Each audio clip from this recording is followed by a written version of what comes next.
तो आप सबको जय श्री राम।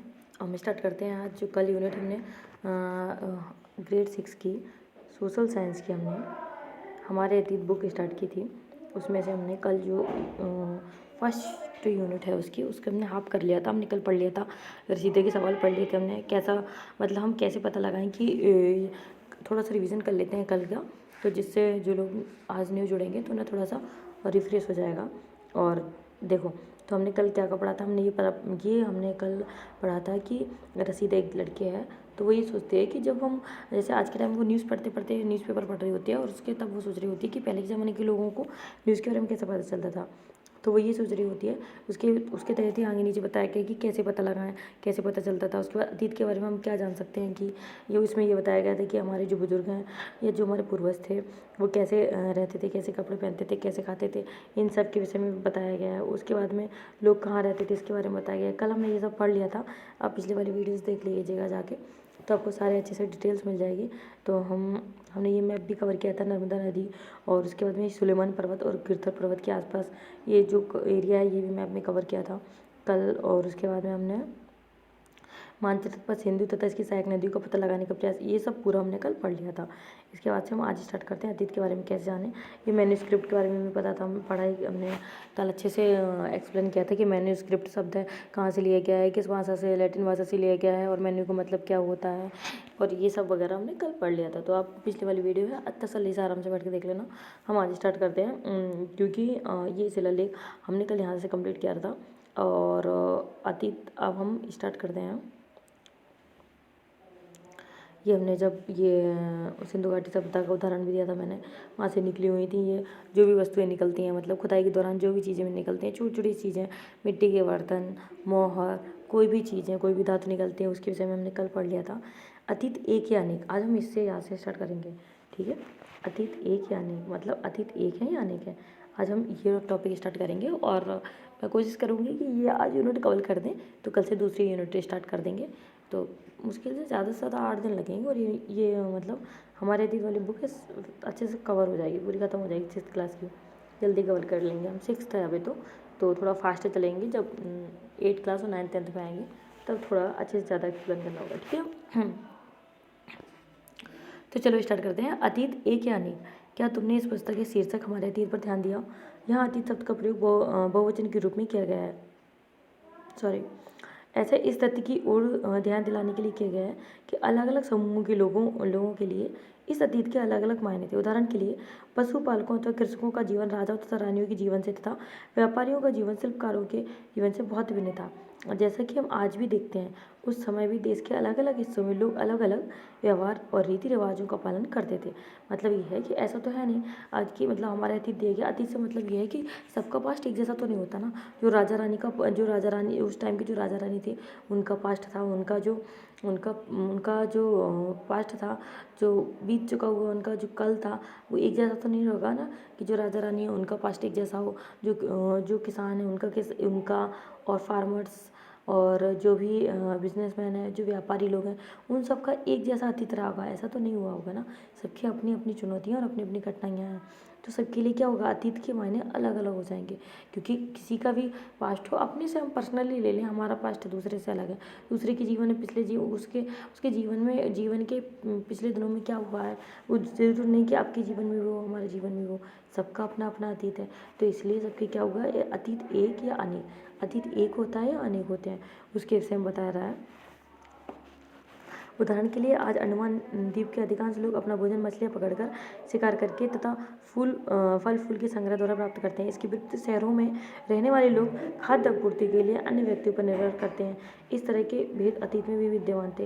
हो सकता है, क्यों नहीं हो सकता, क्योंकि जो आजकल लोग जो सिटीज़ में रहते हैं तो क्या करते हैं कि ऐसा तो है नहीं कि सब शहर में रहने वाले लोग हैं जो खेती कर रहे हैं तो सब अनाज आ रहा है, पर ऐसा नहीं होता ना। पर गाँव के लोगों को तो, गाँव के जो भी लोग हैं, ये तो अंडमान निकोबार का एग्जाम्पल दे दिया, पर जो गाँव के लोग हैं वो भी तो पूरे का आराम से खेती पे डिपेंड करते हैं और जो भी खेतों से अनाज आता है उससे अपना सर्वाइव करते हैं। पर शहरों में तो हर किसी के पास तो खेत नहीं होते ना, और ना ही अनाज आ रहा होता, वो तो पूरा का पूरा दुकानों पे, शॉप पे और राशन की दुकान पर निर्भर करते हैं। तो ये सारी चीज़ें हैं और हाँ, एक और इम्पोर्टेंट बात, अगर आपके पास NCERT है तो उसे रख लीजिए निकाल के। 6th क्लास की NCERT की जो फर्स्ट हमारे एथिक बुक है उस वही पढ़ रहे हैं हम। तो अगर आपके पास NCERT है तो बहुत अच्छी बात है, नहीं है NCERT तो कोई नहीं, मोबाइल में देखते रहिए और थोड़ा ध्यान देते रहिए, समझते रहिए। तो उसके बाद में है कि खाद्य आपूर्ति के लिए अन्य व्यक्तियों पर निर्भर करते हैं। इस तरह के भेद अतीत में भी विद्यमान थे। इसके अतिरिक्त एक अन्य तरह का भेद है, उस समय शासक अपनी विजयों का लेखा जोखा रखते थे। यही कारण है कि हम उन शासकों तथा उनके द्वारा लड़ी आने वाली लड़ाइयों के बारे में काफ़ी कुछ जानते हैं, जबकि शिकारी, मछुआरे, संग्राहक, कृषक अथवा पशुपालक जैसे आम आदमी प्राय अपने कार्यों का लेखा जोखा नहीं रखते थे। पुरातत्व की सहायता से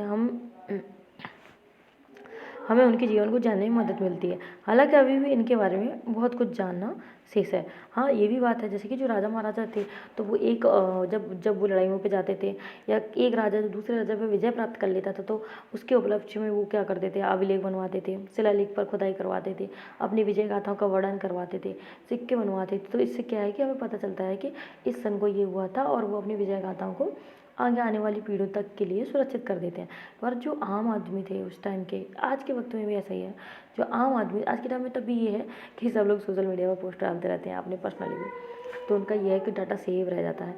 पर यह है कि उस टाइम के लोग थे तो उसमें जो आम जन थे, आम सामान्य जन थे, तो सामान्य जन का डाटा कहीं भी लिखा नहीं मिलेगा, क्योंकि ना तो वो अभिलेख लिखवाते थे, ना शिलालेख पे उनका वर्णन करवाते थे, ना ही उनकी जो रोज़मर्रा की ज़िंदगी थी, जो डेली का जो जीवन यापन था, उसको कहीं भी उत्कीर्ण करवाते थे। तो ये अंतर था। तिथियों तथा अतिथियों का मतलब हम ये जानेंगे कि तिथि है जो डेट्स है, उनका मतलब क्या है, उनका अर्थ क्या है, उनकी मीनिंग क्या है। अगर कोई तुमसे तिथि के विषय में पूछे तो तुम शायद उस दिन की तारीख, माह, वर्ष, जैसे कि 2000 या इसी तरह का कोई और वर्ष बताओगे। वर्ष की यह गणना ईसाई धर्म प्रवर्तक ईसा मसीह की जन्म की तिथि से की जाती है। अर्थात 2000 वर्ष कहने का तात्पर्य है कि ईसा मसीह के जन्म के 2000 वर्ष के बाद से है। ये तो सबको पता होगा कि जो हम मतलब ग्रेगोरियन जो कैलेंडर है उसी के अकॉर्डिंग अपनी जो डेट है उसे तय करते हैं, और उसका जो पहला दिन माना जाता है कि ईसा मसीह के जब हुए थे तब से उसके 1 तारीख स्टार्ट हुई थी, फर्स्ट डे स्टार्ट हुआ था। ईसा मसीह के जन्म की पूर्व की सभी तिथियाँ ईसा पूर्व कहलाती हैं, रूप में जानी जाती हैं। इस पुस्तक में हम 2000 को अपना आरंभिक बिंदु मानते हुए वर्तमान से पूर्व की तिथियों का उल्लेख करेंगे।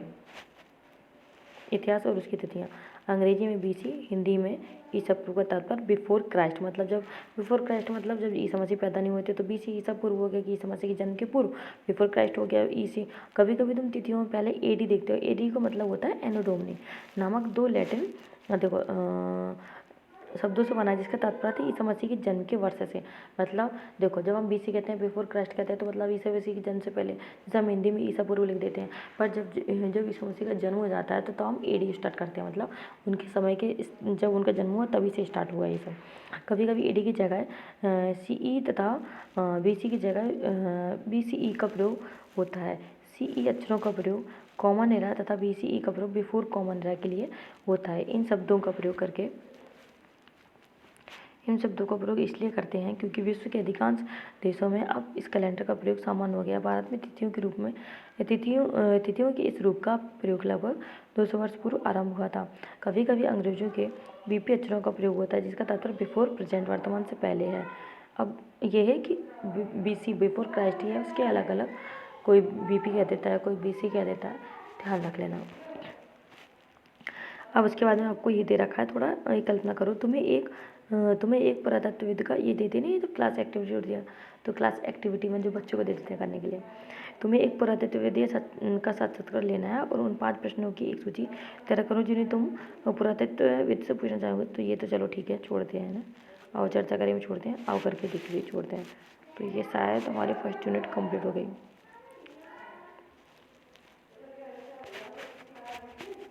कंप्लीट है।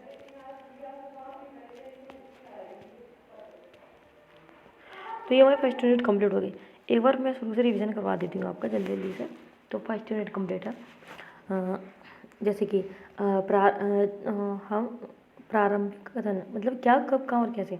इसमें इस चैप्टर में ये बताया गया है कि जैसे कि आज के टाइम में है, आज के टाइम में जब लोगों को कोई भी न्यूज़ रहती है, कोई भी घटना रहती है, कोई भी सूचना है, तुरंत प्राप्त हो जाती है। आजकल सोशल मीडिया का ज़माना है, तो 5 मिनट में लोगों को समाज में क्या चल रहा है, देश में क्या चल रहा है, मतलब इंटरनेशनल क्या चल रहा है, विदेश में क्या चल रहा है, सब पता चल जाता है। तो यही एक लड़की, इसमें बताया गया एक रसीदा लड़की है जो स्टूडेंट है, वो ये सोचती है कि पहले लोगों को कैसे पता चलता होगा, हम तो ऐसे जान जाते हैं, पर पहले लोगों को कैसे ज्ञात होता था। तो जिसमें बताया गया कि पहले अभिलेख के माध्यम से बताया गया है कि शिलालेख, वो आगे पिक्चर्स मैंने आपको दिखाई हैं, जो शिलालेख के माध्यम से मतलब राजा अपनी जानकारी जनता तक पहुँचाते थे, राजा अपनी विजय गाथाओं का वर्णन जनता तक पहुँचाते थे शिलालेख के माध्यम से, और जो शिलालेख है वो पत्थरों पर या धातुओं पर उकेरे जाते थे, ये बताया गया है। अतीत के बारे में हम क्या जान सकते हैं, तो यही है ना कि अगर हम अपने पास्ट के बारे में जानेंगे या जो बहुत अतीत जो हमारे पूर्वज थे उनके बारे में जानेंगे, तो यही तो जानेंगे कि वो क्या कैसे रहते थे, क्या खाते थे, क्या पीते थे, और उनका जीवन यापन कैसा था, क्या व्यवसाय करते थे। जैसे कि हम सिंधु घाटी सभ्यता में अभी जब देखते हैं कि सिंधु घाटी सभ्यता के लोग क्या वस्त्र पहनते थे, किस अनाज का प्रयोग करते थे, तो वैसे ही कि अतीत के बारे में हम क्या जान सकते हैं, लोग कहाँ रहते थे, इसके बारे में कि जो मैप है ये इंपॉर्टेंट था। इसमें बताया गया था कि ये इसमें पूरा डिटेल्स बताई गई है। जैसे कि सबसे पहले सिंधु नदी, सहायक नदियाँ उनके बारे में, झेलम, चिनाब, व्यास, सतलुज, ये सारी नदियाँ बताई गई हैं। उसके बाद में 2 पर्वत को उल्लेख किया गया है, सुलेमान पर्वत और कीर्तर पर्वत, ठीक है। और जो भारत का नाम जो भारत है, भारत का नाम भारत कैसे पड़ा, इसके विषय में बताया गया है कि सबसे पहले सबसे पहले जो भारत के लिए भारत शब्द है वो कहाँ मिलता है, तो ऋग्वेद में प्राप्त होता है, ठीक है। तो ये बताया गया है मानचित्र में, ये उसकी नदियाँ और उनके विषय में बताया गया है। अब मैं ये पूरा डिटेल्स इसलिए बता रही हूँ क्योंकि ये ऑलरेडी पिछले प्रीवियस वाले जो वीडियो बनाया है मैंने इस यूनिट पर, उस पर अच्छे से एक्सप्लेन किया है। फिर दोबारा से वही चीज़ क्या एक्सप्लेन करना दूसरे वीडियोज़ में, तो आप प्रीवियस वाला वीडियोज़ देखिए। और इसके बाद में ये यूनिट ख़त्म होती है।